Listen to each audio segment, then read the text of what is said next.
So I feel like, just this portal, this entry into motherhood the last few years has really prepared me for, the triggers that I have been shown that there's still some work there. There's still like the annoyances that we feel. And for those of you who are listening right now, who is passing through this time where someone you met is annoying you, someone you met is triggering you, something that somebody said, and it's always like a family member or a really good friend because they are the closest to you, right? We lose our stuff so much more with the closest people in our inner circle. And if you are thinking right now, you're like, no, actually, no, that doesn't happen to me.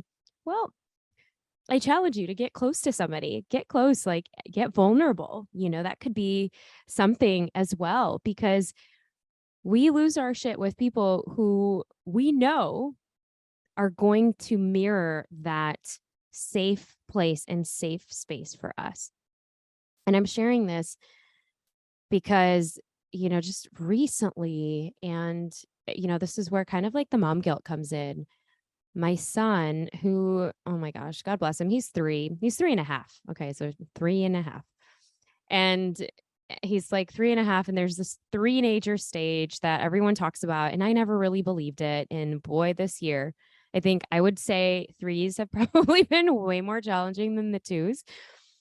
And he's so wise and so inquisitive and so curious, and he knows mama, works. And right now, like I mentioned, it's probably been a little bit busier simply because there's just a lot going on. And as I mentioned, I'm finishing my book and putting all the final touches. And then we have to talk about like the cover design and, the the the things that go inside of the book and how the book should look like. And so there's just a lot of different things. And so I guess I may have not been there as much. And he said something to me the other day that was like, wow, okay,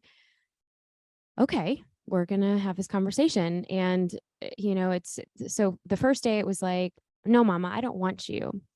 And this is not unusual for a 3-year-old, by the way. They will say that phrase many times, and that's okay. We can expect their feelings.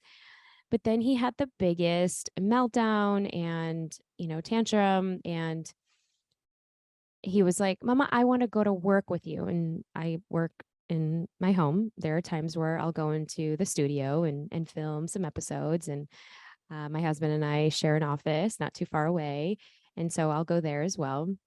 And so and it was interesting. And then he says, Mama, I don't want you to work. And then it brought me back to my mom and seeing my mom, you know, she's a beautiful soul, little angel that's just floating now, watching over us. But, she tried to do her best. And there were times where she worked 2 jobs when things were really rough.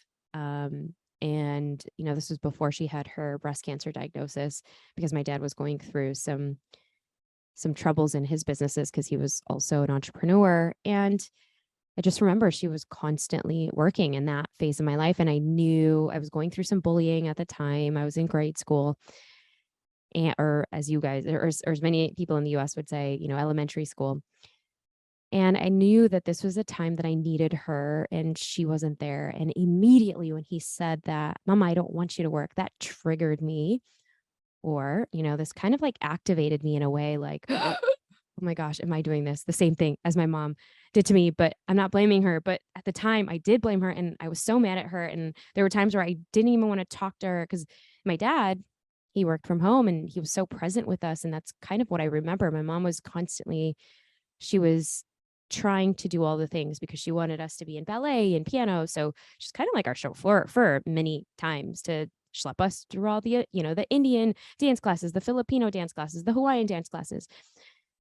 And so there was a time where I resented her for it. And now, of course, I so appreciate where that's at.